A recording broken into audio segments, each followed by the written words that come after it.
So, hello everyone. My slides are visible to all of you, and am I audible to you?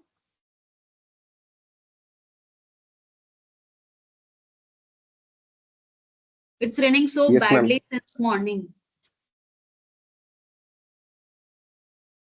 So, okay, I hope everything is fine. So, we can start. Okay, so we have to start from this slide. Up till now, we have studied what exactly is prebiotic, probiotic, and synbiotic. So, there are some criteria which should be, you can say, not should, it must be fulfilled before releasing it into the market.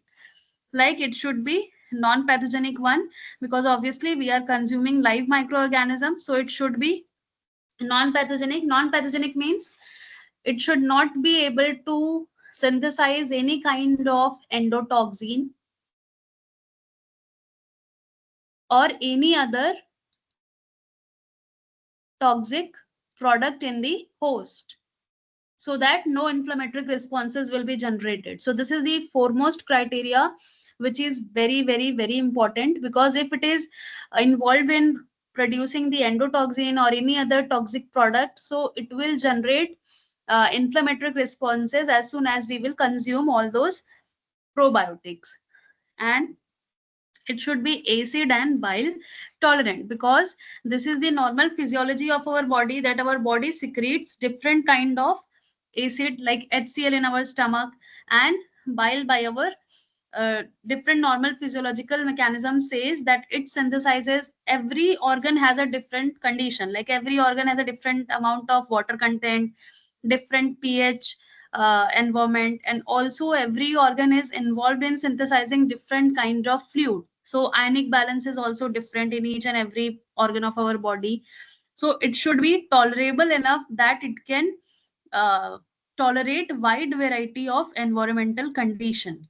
And it should be obviously lactic acid producer there, because this is why we are consuming the lactic acid bacteria group. It should be genetically stable, because if it is not stable, it will be mutated every now and then, like whenever the condition will be changed in our body, because we are having a very, very dynamic body.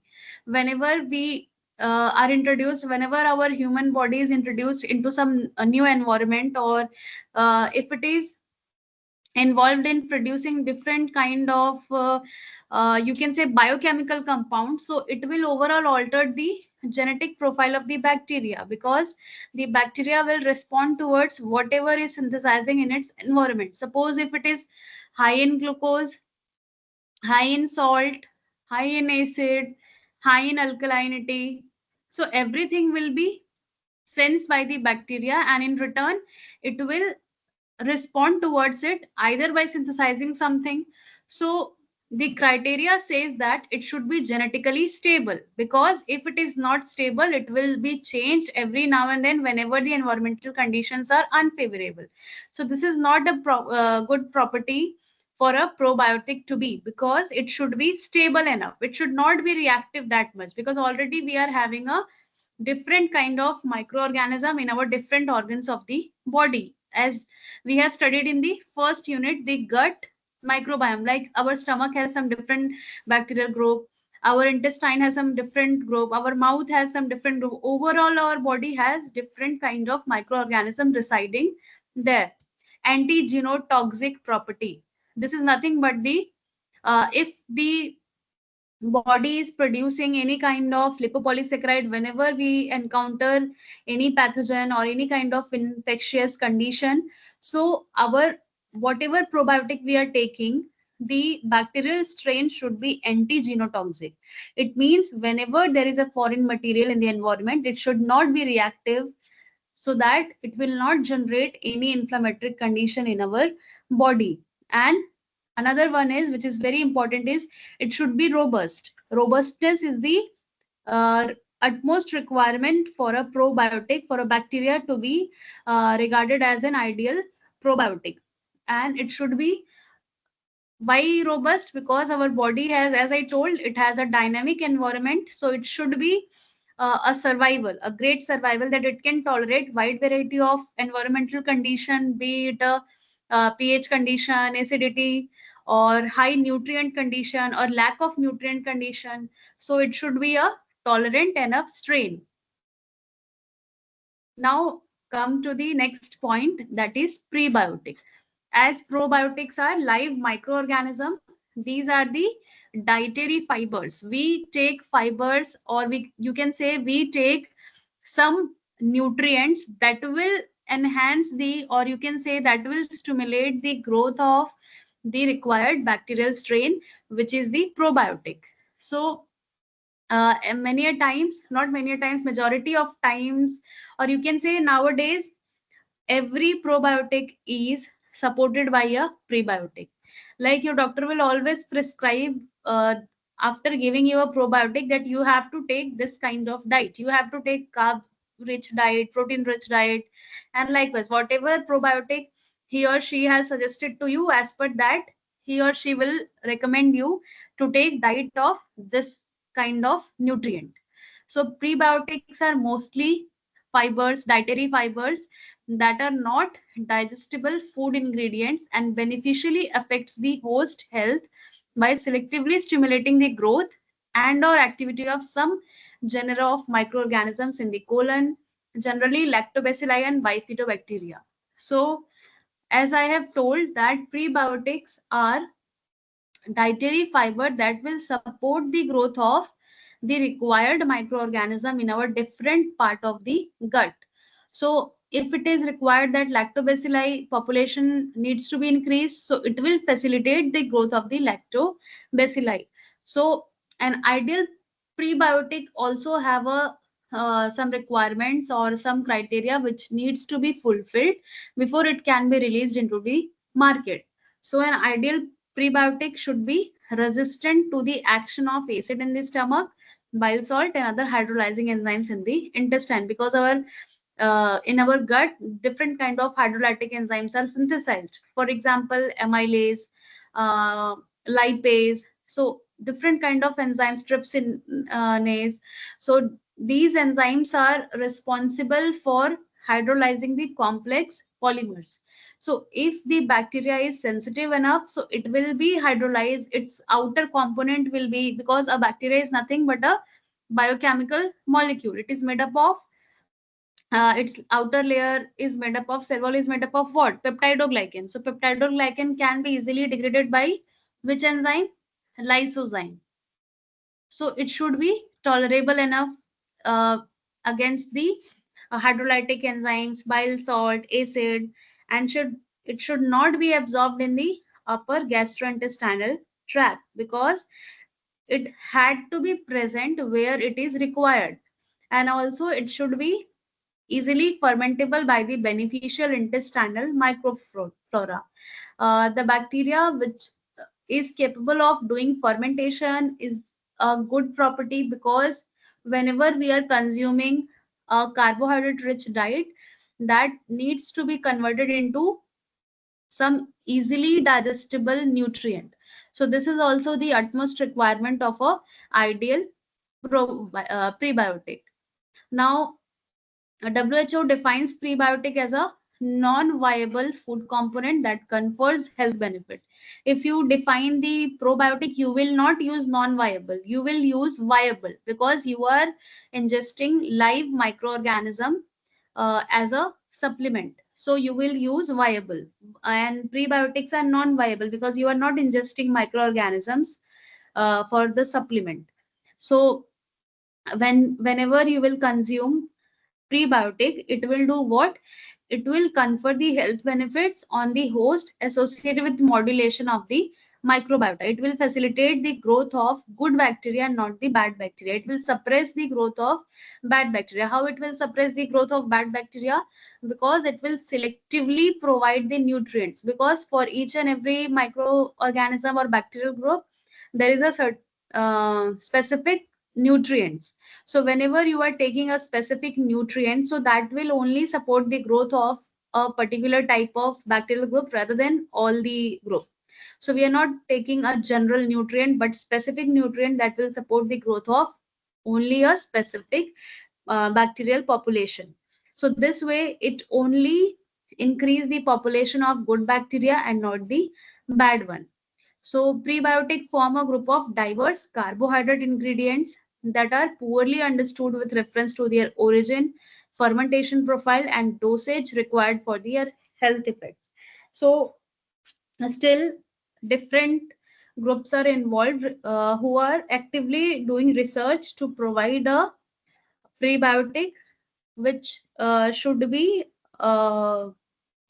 which should contain all the required nutrient that will facilitate the growth of the required natural gut microbiota or the natural gut microbial species.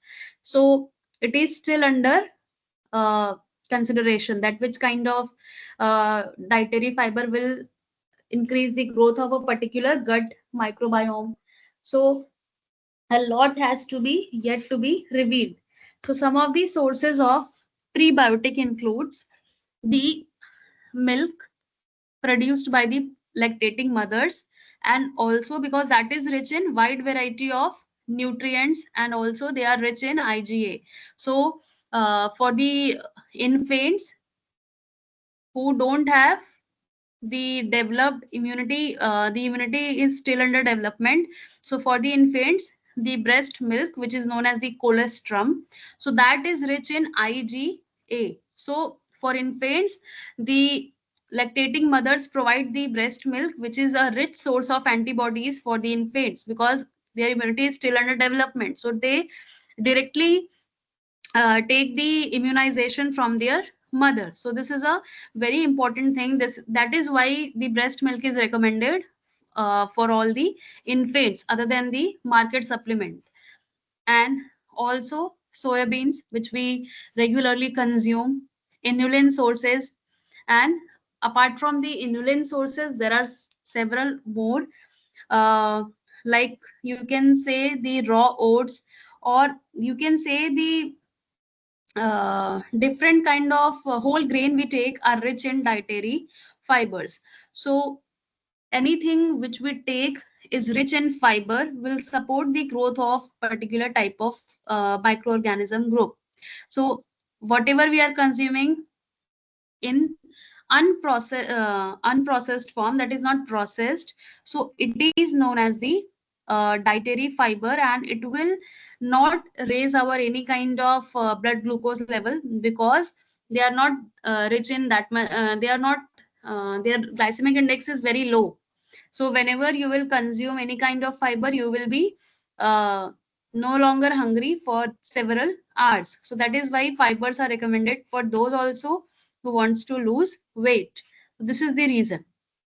So among prebiotic, only bifidogenic, non-digestible oligosaccharide, particularly inulin, its hydrolytic product, oligofructose, and trans-galacto-oligosaccharides fulfill all the criteria for prebiotic classification. So as I told, that prebiotics are still under the research because people are actively doing different clinical trials so that they can announce that this particular dietary fiber is fulfilling all the required criteria, so it can be given to all the patients who are lacking the natural gut microbiome composition. So still it is under research. It cannot be said that it is 100% sure that this particular fiber is can be suggested for this. Only it is for inulin. Is inulin and its hydrolytic product, like it releases oligofructose. Oligofructose means when more than 2 to 5 fructose monomers are joined together, that is known as oligofructose. So this is nothing but the monomers.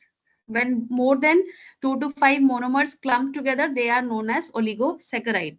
When more than 2 to 5 monosaccharide. So in carbohydrate, we have monosaccharide, oligosaccharide, and polysaccharide.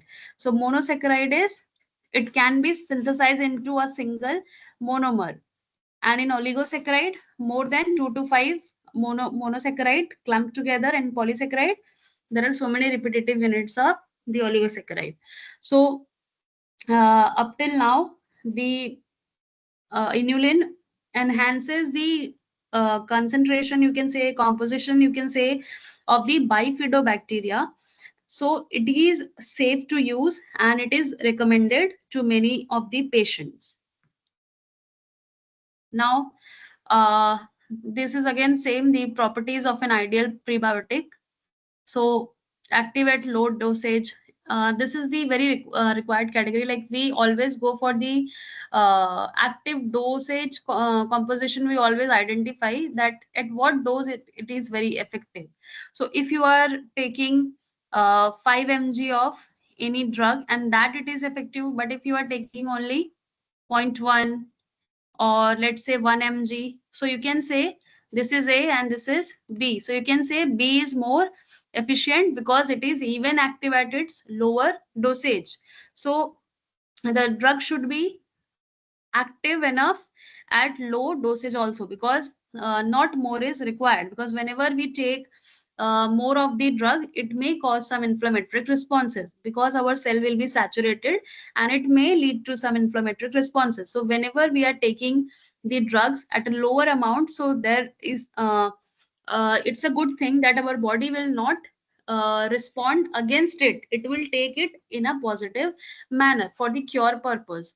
Lack of side effects, this is again important because we are taking a supplement to recover whatever we have damaged in our gut. We have to restore the normal natural gut microflora. So if it will have some major side effects, then it's a very very you can say biggest drawback. Why we will take that if it will increase the side effect, and if it will worsen the situation even more. So it should be uh, that it should not have any side effect. And also persistence through the colon. So it should not be like its half life is very low. It will be if you are consuming it and its effect will be lost in 1 hour, so this is also a bad thing. It should be of varying viscosity. Why varying viscosity? Because we are consuming it and we are passing it through different digestive tract. We are firstly consuming it through our buccal cavity like mouth, and from esophagus to stomach and then gut. So it has to pass through different passage. So it has to pass through different passage. So obviously it should be having different viscosity, because you can imagine that in our different part of the body we have different viscosity. Like I said, our every organ is involved in synthesizing different kind of fluid. So somewhere it is semi solid, somewhere it is very liquid as per the requirement. So it should be of varying viscosity. It can be turned into very thick, very liquidy. So likewise, acceptable storage and processing stability. So this is again an deciding factor that whether it can be released into the market or not. So whenever you are applying for a drug to get patent, so you need to answer this point, like whether your drug can be stored for a longer time or not. Because whenever the industry synthesizes or manufacture a product, they take care of that it should be stable enough for longer. Because if it is only stable for like say 1 week, 1 month, then you have to synthesize again and again. And if anything needs to be synthesized again and again, it will increase the production cost. There are chances that it will be synthesized in a polluted environment, because anything which is required in a very huge amount, like if quantity is more, people compromise at the quality. So it is a very basic thing, like economic point of view. So if it is stable enough for let's say 6 months, 1 year, so it's a very good thing to be acceptable, because you don't need to synthesize it again and again. So possibly adulteration will be lower, and very care will be taken while synthesizing.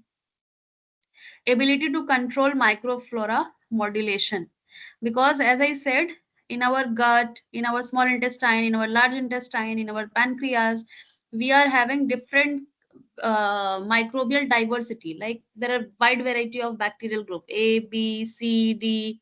Somewhere the concentration of A is more, somewhere the concentration of C is more, somewhere apart from A, B, C, D we have E, F, G also. So we the prebiotic which we are consuming should be capable of controlling the microflora modulation. microflora modulation means it should be capable enough of tolerating the microbial diversity in our gut microbiome, because we are having different kind of microbial species in our different part of the gut. Somewhere it is ABCD, somewhere it is ABCD to G, somewhere it is A more, B less, C, and somewhere it is opposite to that. So it should be capable enough of growing in that particular uh, condition.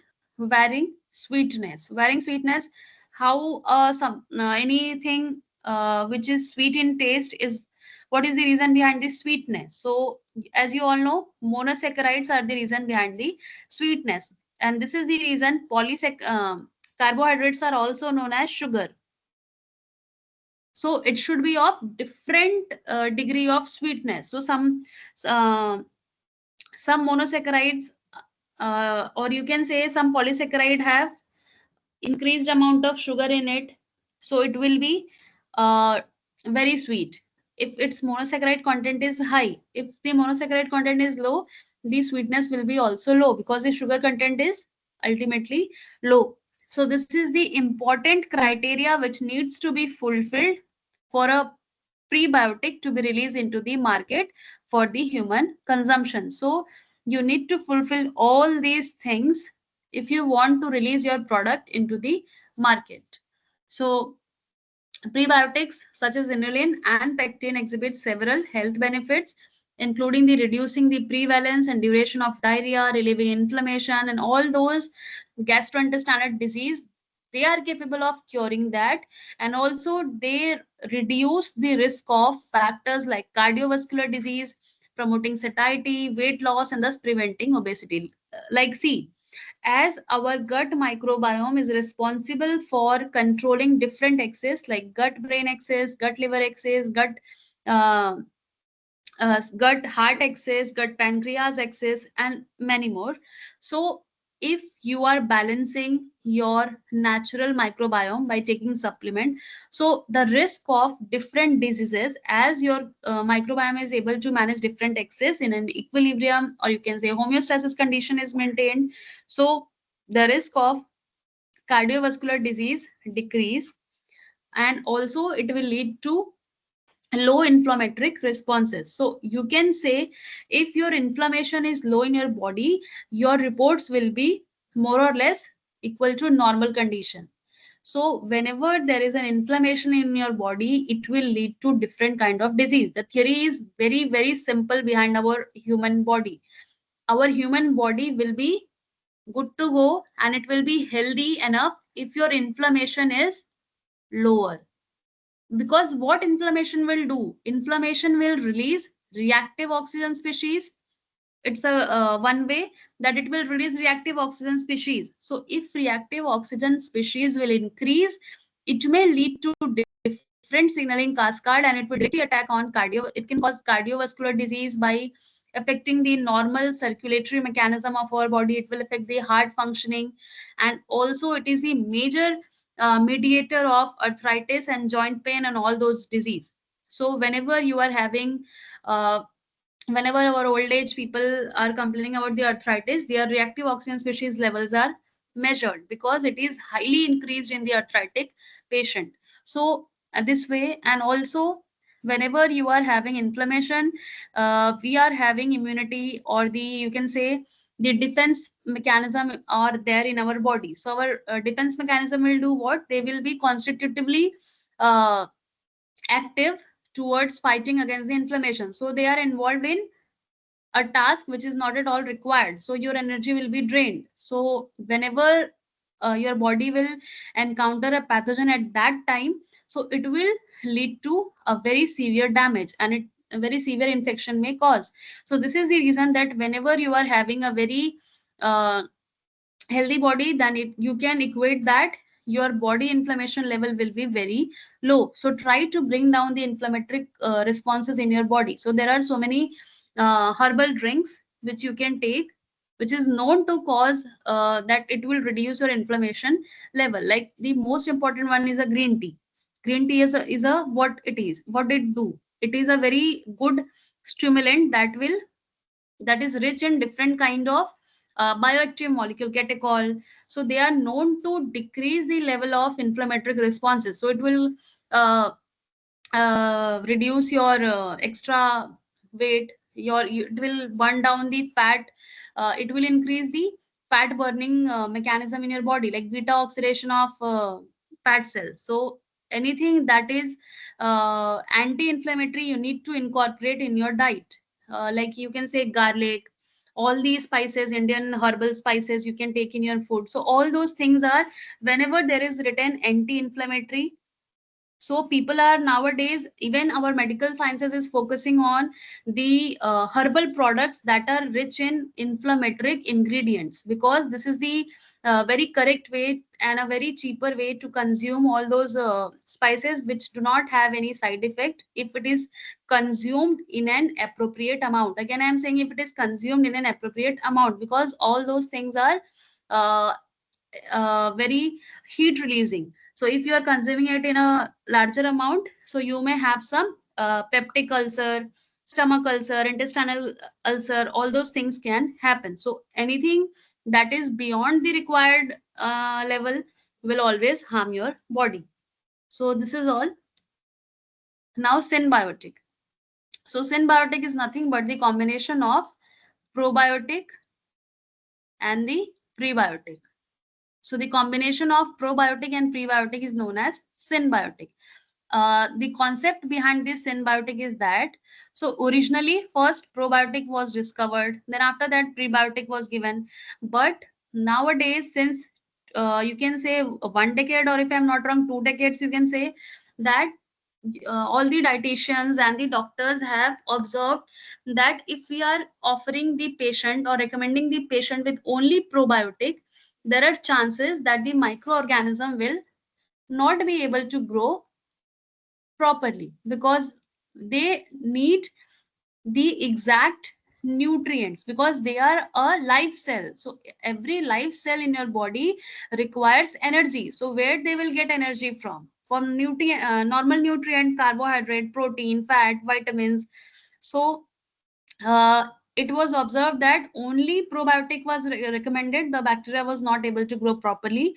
So along with that, prebiotic was also supplemented. So the concept was known as, because nothing can be given alone, probiotic cannot be given alone, prebiotic cannot be given alone. So this synergy of probiotic and prebiotic was regarded as symbiotic, because every probiotic is supplemented by a prebiotic, and without a probiotic, prebiotic cannot be act, because prebiotic is nothing but a nutrient. So if there is no bacteria, who will consume the nutrient? No one. So this is the reason both things are provided in synergy. So symbiotics were developed to overcome possible survival difficulties for probiotics. So as I mentioned, this is nothing but whatever I have told to you, that the bacteria always require nutrients to grow. So whenever we culture the bacteria in a Petri plate, so whenever we keep it for, let's say, 15 days, 20 days, we used to keep the bacteria at 4 degrees Celsius for our regular use. If you are preserving it for a, let's say, 6 month, year, so we prepared the glycerol stock. For microorganism, glycerol stocks are favored, and they are kept at -80.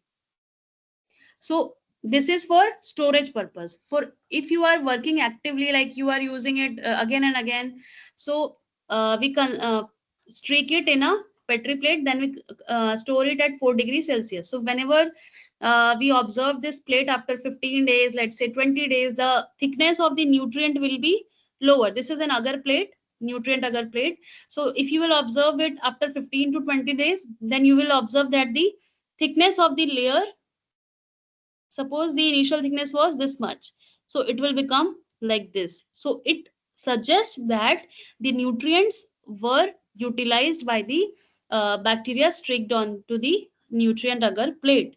So this denotes that every bacteria or every living cell needs a nutrient. So this was the fact. For this reason, people developed the prebiotic. So It appears that the rationale to use synbiotic is based on the observation showing the improvement of survival of the probiotic bacteria during the passage through the upper intestinal tract, a more efficient implantation in the colon, as well as stimulating effect of the growth. Whatever I said, it is in the sentence form. So it was observed that whenever prebiotic was given along with the probiotic, like if probiotic is supplemented by prebiotic, the growth of the required microbial species is more. It is capable of tolerating the wide variety of environmental condition of our gut more, and it is capable of bringing down the inflammatory responses in our body. So for this reason, symbiotic concept was introduced, and nowadays it is favored more uh, as compared to the probiotic and prebiotic alone. So you should be able to recall about what is prebiotic and probiotic. So this is a simple diagram. Like in prebiotic, we use chemical substances that promote the growth of probiotic microorganisms, and in probiotic, we consume live microorganisms. So don't forget all these points. These are very important, because as a medical perspective, these things are very easy, and you should remember all those things if you are studying the gut microbiome. And symbiotic means the synergy of this prebiotic and the probiotic. So these are the supplements which combines both the properties of prebiotic and probiotic. Now another topic which is important: fecal microbiota transplantation. Now suppose if there is a person, suppose A is the person. Why this thing happens? Let me draw here. Suppose this is a person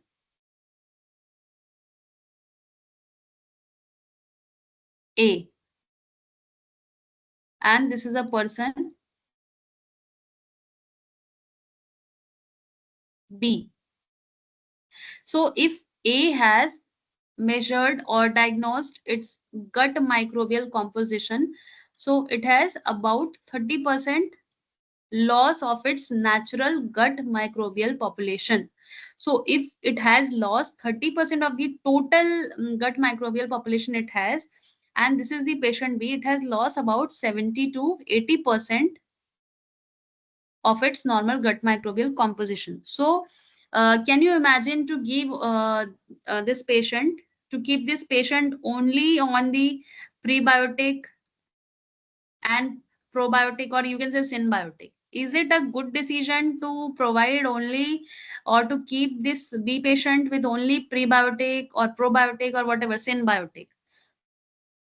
Our answer is a big no, because it's 70 to 80% of the natural microbiome composition is already altered.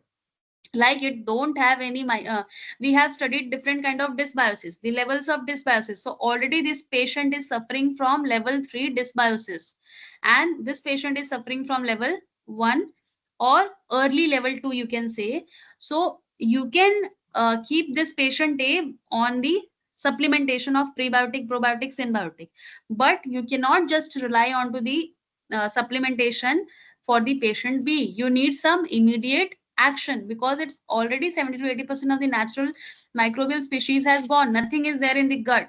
So this patient has a high chances of developing the very high inflammatory responses, and if the inflammatory responses are raised into its body, it may have cardiovascular disease, it can have different neurological symptoms like autoimmune disease, it can have colon cancer and different kind of gastrointestinal disease. So I will just write GI, gastrointestinal disease, like IBS, IBD, celiac disease. So anything can happen to this patient, because it's already, it has lose its 70 to 80% of the whole gut microbial species. So what may be the reason?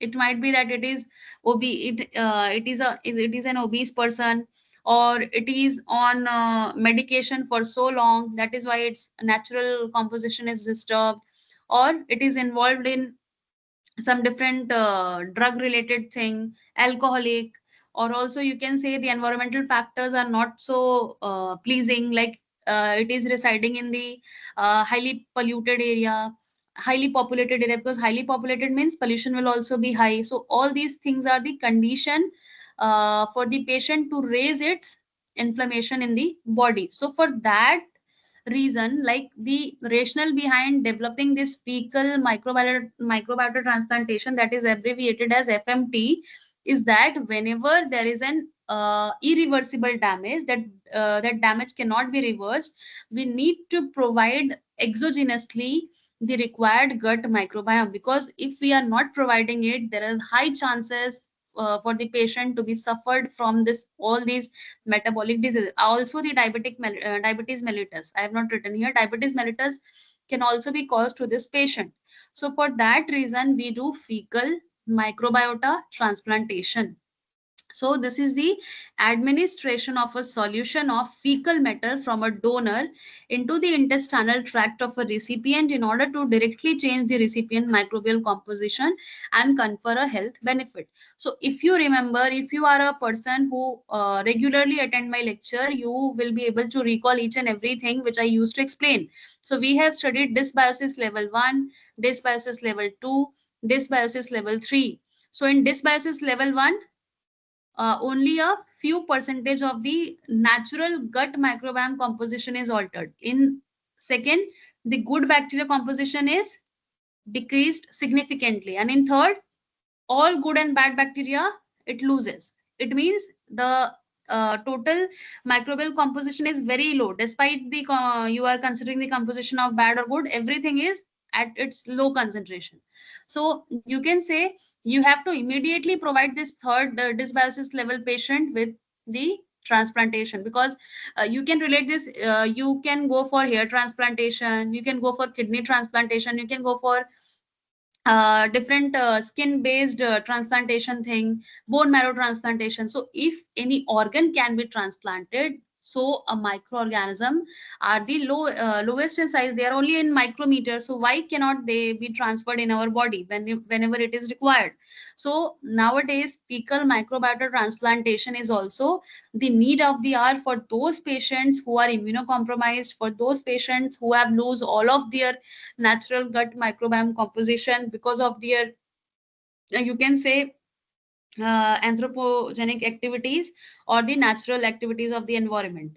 So the first known description of the use of feces as therapy was described by this person from China for the treatment of variety of conditions including diarrhea. So as we all know, China is a very experimental country, you can say. So many things are discovered there uh, as per the curiosity of the people residing in China.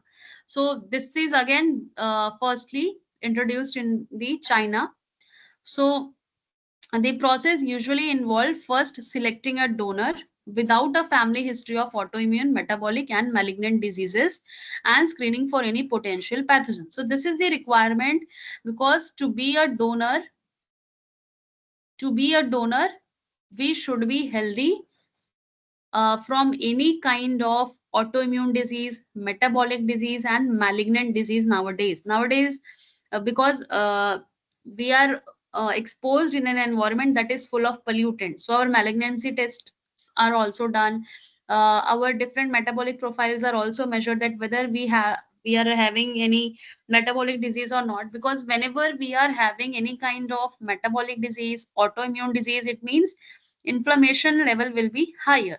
So if our body is already in inflammation, then the microbial species will be influenced, because we know that as compared to the normal healthy individual, our gut microbiome is altered. The condition is known as dysbiosis. So we cannot take the feces from the diseased patient to transfer it into the again diseased patient. So the microbial population will always be in an altered situation if you are taking it from a already diseased person. So for that reason, we need a healthy individual who have a natural, or you can say healthy composition of the required bacteria, like the 4 bacteria which are needed. So we take a donor who do not have any kind of autoimmune disease, metabolic disease, or nothing. It is very healthy.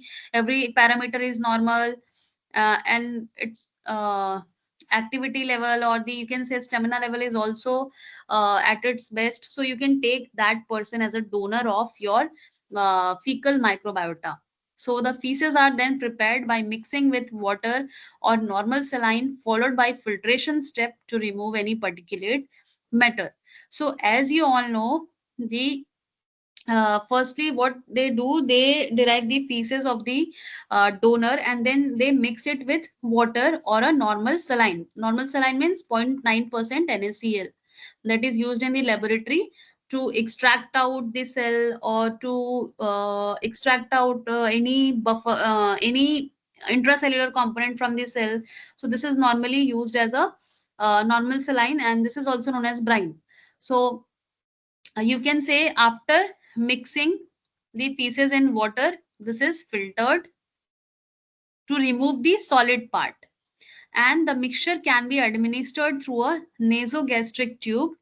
Jejunal means intestinal tube, and also it can be transferred through the esophagus, colonoscopy, and there are many more method. It depends on the capacity, or the you can say biochemical profile of that recipient, like what are the conditions of its body, whether you can incorporate it through the nasal chambers, or it is required that intestinal administration is required. So everything is examined, and as per that the doctor will decide through which mode it will be administered. So most clinical experience with FMT has been derived from treatment recurrent or refractory Clostridium difficile infection. So this FMT is only advised if it is if the patient is in severe condition. So uh, I can explain this through diagram. So these are the steps, like the donor screening. So donor screening is done as per the disease history, that whether it has some disease or not, whether he or she is healthy or not. Then stool collection and processing. So in the processing, what we do, the fresh stool is mixed with the saline, and then it is filtered and prepared in a very liquid kind of thing, because it has to be administered into the host. So administration route can be different kind of, or also nowadays oral capsules are made, so you can you do not need any kind of the tube based administration. You can directly take the oral capsule, and then you will be having the natural gut microbiome composition when it is metabolized.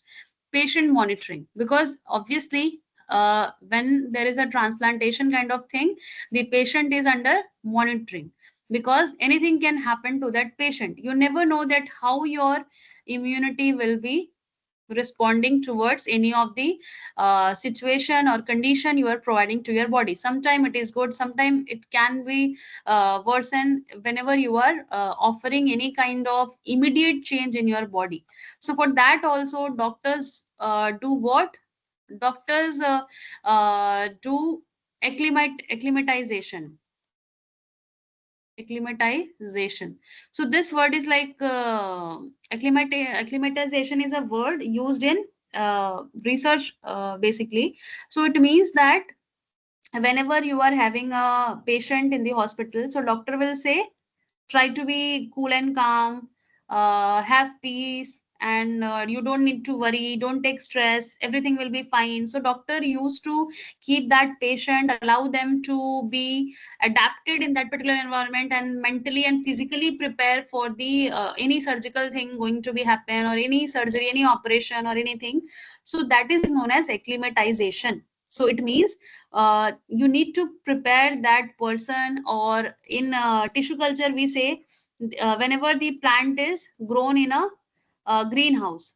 If you know greenhouse, the controlled environment in a glass like condition, the controlled CO2 levels, O2 levels, and the light, temperature, everything is in controlled condition. But when that greenhouse plant is directly potted into the fields, so it needs to be acclimatized first. It means it needs to be acclimatized to the natural condition, like natural condition of temperature, moisture, and a lot more of pathogen will be there, because in greenhouse it is in controlled manner, nothing is there. So acclimatization is important whenever you are admitted into the hospital in day one. on day one. It is not necessary that your doctor will do the surgical thing on the day one itself, because for every patient, the you can say they are the mental capability is different for each and every individual, uh, because everybody is not having the same kind of mental balance in their uh, overall physiological body, because somebody is scared of that all those things. So your doctor will always try to bring down everything in a homeostatic condition. So that period is known as acclimatization, and this is an important part to go for anything, because if your body is not prepared, we used to say this word, I was not prepared. So that preparedness is known as acclimatization. So once we are fit and fine and we are adapted to that place, we can say now you can do anything to me. So that is required, and your doctor will always take care of you if he or she is a good doctor, I can say nowadays. So all these things are very important. You can see in this diagram, like the fecal samples are taken from the individual who are healthy, because if that person is healthy, its microbiota will also be healthy. So these persons are known as donor. They are the donor of feces, which contains all the required microorganism that can be directly transferred to the patient with CDI. CDI is a kind of infection which happens on a very rapid rate, and you can say these patients require the uh, this fecal matter transplantation. So this is very important. Now this, as you have received the fecal sample, then this fecal sample will be processed, because as this is in the solid form, it will be dissolved in the normal saline, and then it will be filtered, and then it will be administered to the patient with recurrent C. difficile infection. And after some days, you will be capable of observing, after doing the gut microbiome analysis, that the patient after transplant has a normal microbiota, or you can say the disease has been reverted. Yani, whatever be the natural microbiome of that particular patient has been restored just because of the transplantation. So this is known as the fecal microbiota transplantation, which is the severe condition, which is the last step whenever we are having a damaged gut microbiome in our body. So why is it done? So it is most of the time done for this CDI. And if you are having IBD, if you are having IBS, if you are suffering from obesity, type 2 diabetes mellitus, see, autism spectrum disorder and depression. So if you have extracted out whatever I am providing since module 1 to, we are on the fourth and fifth module together, we will study. So all these things are related to what? If our body is suffering from different metabolic diseases, different neuropsychiatric disorders, then it must be that our natural gut microbiome composition is altered. So you need to fix those natural microbiome composition, because if you will not fix it, they will not be able to do their normal metabolic machinery, like they will not be able to synthesize the short chain fatty acid, vitamins, and they will not be able to bring down the population of bad bacteria. So things will be uh, out of control, even if it is left for few years. So this is why we need to take immediate action whenever we are facing the low microbial diversity, or you can say declined microbial population in our gut. So it needs to be diagnosed first. So whenever you are having any kind of symptoms, like if the symptom persists, you need to visit the doctor without any hesitation, because always in our medical sciences has progressed a lot. Everything can be cured nowadays if it is detected in its early stages. So you don't need to hesitate whenever you are having any of these symptoms. Like 1 or 2 days, it's fine. But if it is for so long, uh, you are the only one who can recognize his or her body. Like I am the only one who knows that what kind of condition triggers discomfort in my body, or what are the condition which if any of these things or the normal physiological mechanism is going on in my body, so whenever it is altered, so I am the only person who is able to recognize that. Like I can say I'm not feeling well today because of this, because of that, or I might be not knowing the reason. So you should be able to recognize your whatever your body is providing symptoms, because this is very fatal. If your body will not provide symptoms, this is the first thing. But if your body is constantly providing you some signals, some symptoms, like if you are having continuous headache, or if you are having some weakness, some anxiety related thing, so you cannot just say that this is normal, this will be fine by itself. No, nowadays everything can be at its very severe stage if we ignore it for so long. So try to recognize your bodily habit, like what is suitable for you, what your body cannot take it comfortably, what causes discomfort in your body. So try to mention all those things in diary, so that you can avoid it whenever you will go from place one to place two. So like for me, for an example, I don't prefer to stay awake late at night, because the maximum is 12 to 1. So whenever I am awake after 1, it causes me a severe migraine pain. So I avoid that because it never suits me. So try to recognize your bodily habit, because nobody will recognize it for you. You are the only one who can analyze it. Analyze your mental status, your physical body status. So never miss any of these symptoms or your signals your body is providing, because everything, there are symptoms associated with each and every disease. So these are the diseases or the condition for which FMT is done. So FDA has already approved it, that it has more than 85% of the success rate if you are doing it in a very good clinic.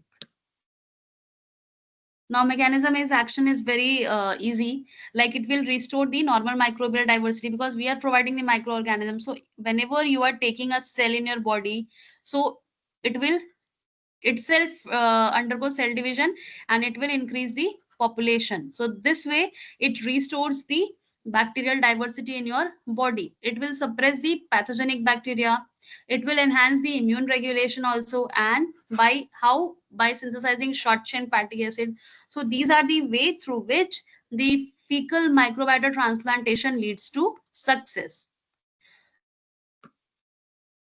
Now we have come to the module 5, that is research, diagnostic and application. So in this part I will try to incorporate more and more experimental part, more and more research part, because this is an important part, because whatever theory was there you have studied up till the module 4.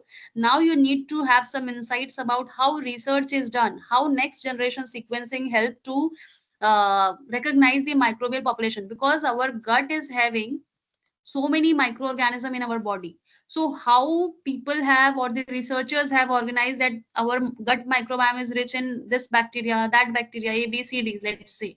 So how A is recognized, how B is recognized.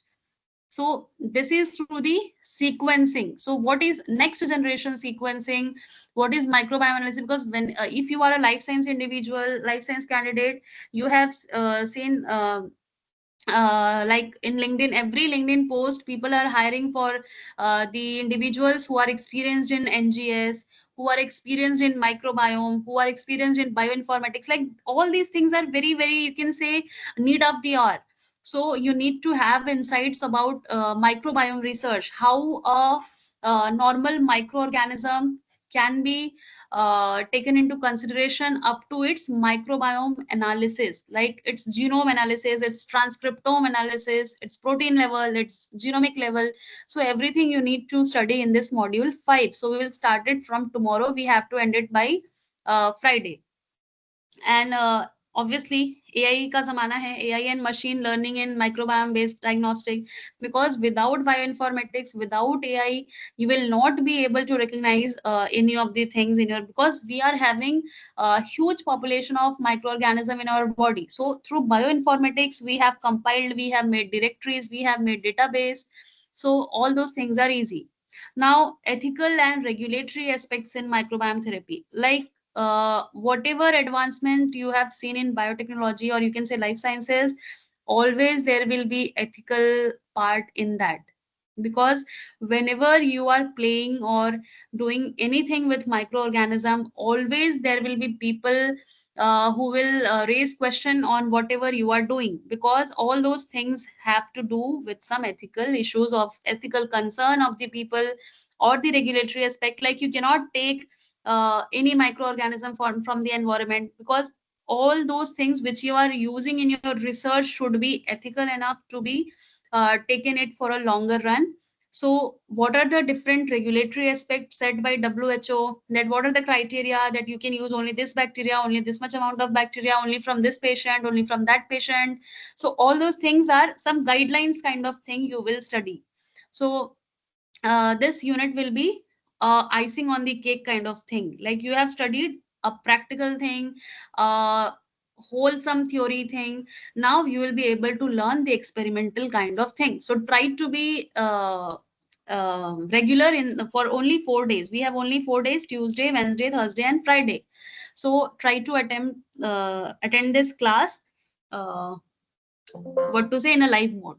So I am ending this for today. I will show you what we have to study. Like, we will study the different techniques like the 16S RNA sequencing, the metagenomics, which we used to do in our labs on a regular basis.